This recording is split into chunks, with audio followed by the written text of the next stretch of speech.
जय श्री कृष्ण दोस्तों। पहले मैं आइए आपको बताती हूँ कार्तिक में आंवले की महिमा। हरि बोल।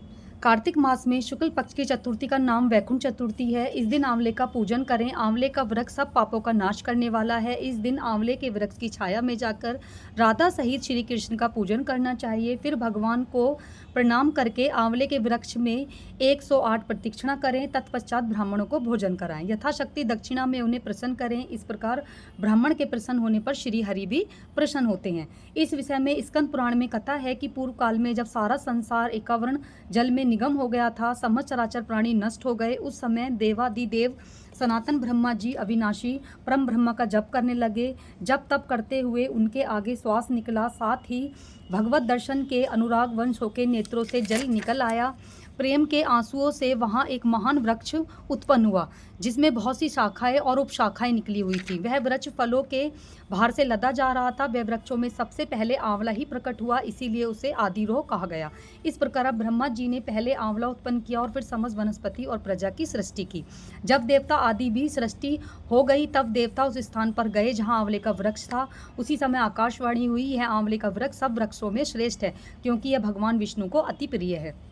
इसके स्मरण मात्र से मनुष्य गोदान का फल प्राप्त करता है। इसके दर्शन से 2 गुना और फल खाने से 3 गुना पुण्य प्राप्त होता है। अतः सर्वथा प्रयत्न करके आंवले के वृक्ष का सेवन करना चाहिए। भगवान को प्रिय होने से यह सब पापों का नाशक है। समस्त कामनाओं को सिद्धि के लिए भी आंवले की वृक्ष की पूजा की जाती है। कार्तिक मास में सब प्रकार के यत्न करके आंवले की छाया में बैठ के श्री कृष्ण की प्रतिमा सम्मुख कथा श्रवण करें। जो व्यक्ति कार्तिक के आंवले और तुलसी की माला धारण करता है, अत्यंत पुण्य की उसे प्राप्ति होती है।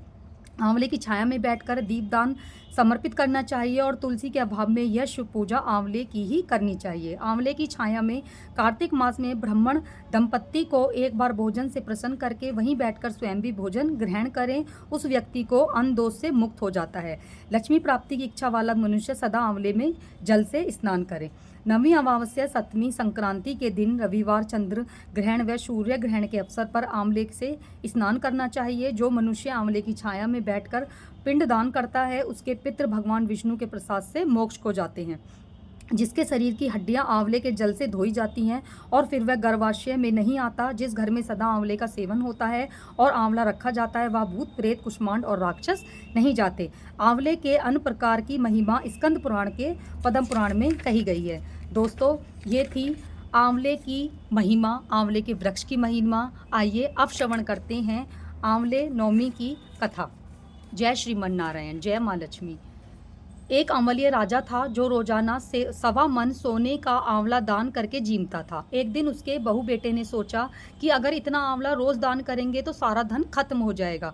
बेटा बाप से कहने लगा कि ऐसे तो सारा धन लुटा दोगे आप, अब आंवला दान नहीं करोगे।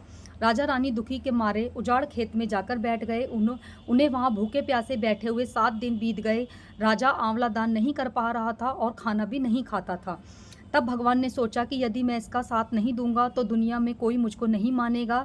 भगवान ने राजा से सपने में कहा कि तू उठ और देख, तेरे पहले जैसे राजमहल हो गए हैं, पहले जैसे ठाट बाट हो गए हैं। आंवले का पेड़ उग रहा है, उठकर आंवला दान करो और जिमो। राजा रानी ने उठकर देखा तो पहले जैसे ठाट बाट हो गए, सोने के आंवला हो गए। वे लोग रोजाना पहले की तरह 1.25 मन सोने का आंवला दान करने लगे। उधर बहू बेटों को अन्न देने का बैर हो गया। आसपास के लोग कहने लगे, जंगल में एक अमलिया राजा रहता है, उनके पास चलो, वह तुम्हारा दुख दूर करेंगे। वे लोग वहां पहुंचे तो रानी ने ऊपर से देख लिया। अपने आदमी से कहा, इसको काम पर रख लो, इनसे काम तो कम कराना लेकिन इनको मजदूरी ज़्यादा देना। एक दिन रानी ने अपनी बहू को बुलाकर कहा, मेरा सर धो दो। बहू सर धोने लगी तो बहू की आंखों से आंसू रानी की पीठ पर गिर गया।